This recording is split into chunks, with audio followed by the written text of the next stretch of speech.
আগে আমরা সিলেট নিয়ে আলোচনা করছিলাম, এবার একটু ঢাকা বিভাগে দেখতে চাই। ঢাকা বিভাগের আজকে আমরা আলোচনা করব মাদারীপুর নিয়ে। মাদারীপুরের মোট 3টি আসন রয়েছে। আজকে মাদারীপুর 3 আসন নিয়ে একটু কথা বলতে চাই। মাদারীপুর 3 আসনটি মূলত সদর, কালকিনি এবং ডাসার উপজেলার নিয়ে গঠিত। এখানকার মোট ভোটার রয়েছে 3,87,806 জন এবং এর মধ্যে পুরুষ ভোটার রয়েছে 2,02,645 জন এবং নারী ভোটার রয়েছে 1,85,159 জন। এবং এই মাদারীপুর 3 আসনে তৃতীয় লিঙ্গের ভোটার রয়েছেন 2 জন।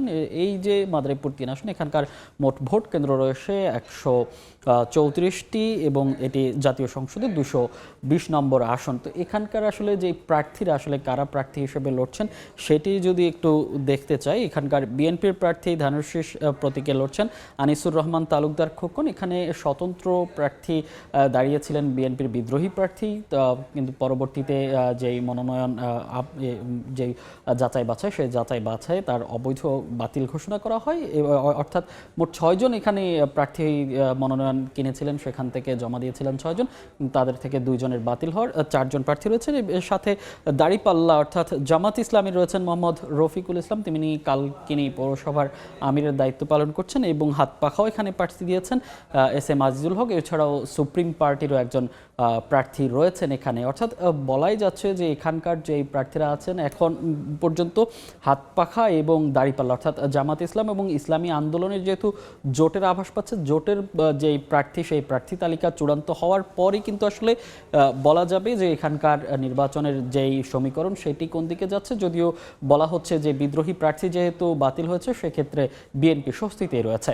দেখছেন নির্বাচনের সময় ওয়ার্ল্ড ক্লাস টেকনোলজি দ্বারা তৈরি এক্সপার্ট ওয়াটার পাম্প, পানির সমস্যায় এক্সপার্ট সমাধান। মাদারীপুর 3 আসনের তথ্যগুলো জানছিলাম, এই বিষয়ে বিস্তারিত আরও জানবো। এই বিষয়ে বিস্তারিত জানাচ্ছে সঞ্জয় কর্মকার। অভিজিৎ আছেন মাদারীপুরে, আমরা একটু তার কাছে যেতে চাই। অভিজিৎ, কি অবস্থা? এই যে বিদ্রোহী প্রার্থী আমরা দেখেছি, যদিও তার মনোনয়ন বাতিল হয়েছে, এখন বলা হচ্ছে আসলে বিএনপি স্বস্তিতে, সেক্ষেত্রে আবার যে ইসলামী দলগুলোর জোট আছে, সেক্ষেত্রে আসলে কতটা স্বস্তিতে বিএনপি এবং নির্বাচনের আসলে সমীকরণটা কোন দিকে যাচ্ছে? মাদারীপুর 3 আসন মূলত কালকিনি উপজেলা, ডাসার উপজেলা এবং পাশাপাশি মাদারীপুর সদরের 5টি ইউনিয়ন নিয়ে গঠিত। এই আসনে আসলে বিএনপির পক্ষ থেকে ধানের প্রতীক নিয়ে লড়বেন আনিসুর রহমান তালুকদার খোকন এবং পরবর্তীতে বিএনপি থেকে মনোনয়ন চেয়েছিলেন আসাদুজ্জামান পলাশ, তিনি তার মনোনয়ন কিন্তু বাতিল হয়েছে। অর্থাৎ প্রয়োজনীয় কাগজপত্র ত্রুটি থাকা এবং কয়েকজন যারা স্বাক্ষর করেছেন তাদের স্বাক্ষরে মিল না পাওয়ায় কিন্তু জেলা রিটার্নিং কর্মকর্তা জেলা প্রশাসক জাহাঙ্গীর আলম তিনি কিন্তু বাতিল করেছেন। অর্থাৎ বিএনপির যে তার প্রতিদ্বন্দ্বী স্বতন্ত্র বা বিদ্রোহী প্রার্থী সেটি কিন্তু আর থাকছে না। অর্থাৎ বিএনপির আনিসুর রহমান তালুকদার খোকন এবং তার যে প্রতিদ্বন্দ্বী হাড্ডাহাড্ডি লড়াই হবে বলে ভোটাররা প্রত্যাশা করছেন, সেটা হলো জামাত ইসলামের যে প্রার্থী রয়েছেন রফিকুল ইসলাম এবং ইসলামী শাসন ইসলামী আন্দোলন বাংলাদেশের রয়েছেন আজিজুল হক। অর্থাৎ এই 3 প্রার্থীর মধ্যেই মাদারীপুর 3 আসনে যে ভোটযুদ্ধ, সেই ভোটযুদ্ধ হবে বলে ভোটাররা প্রত্যাশা করছেন এবং মনোনয়ন পত্র দাখিল থেকে শুরু করে প্রতিদিনই কিন্তু তারা বিভিন্ন কর্মসূচি করছেন। এখন পর্যন্ত নির্বাচনের আনুষ্ঠানিকতা শুরু হয়নি, প্রচার প্রচারণা, তারপরও কিন্তু তারা বিভিন্ন জায়গায় দোয়া মাহফিল, সভা সমাবেশ, ভোটারদের সাথে মত বিনিময় কিন্তু করে যাচ্ছেন। ভোটাররা যে প্রত্যাশা করছেন যে তারা পরিবর্তন আশা খুঁজছেন, অর্থাৎ বিগত দিনে যাদেরকে ভোট দিয়েছেন যেহেতু তারা মাঠে নেই এবং এই বর্তমান সুযোগটি তারা কাজে লাগাতে চান। অর্থাৎ মাদারীপুরের 3 আসনে যে উন্নয়নের স্বার্থে যে কাজ করবেন, যাকে সুখে দুঃখে সর্বত্র পাওয়া যাবে এমন প্রার্থীকে কিন্তু ভোটাররা বেছে নেবেন বলে আমাদেরকে জানানো হয়েছে।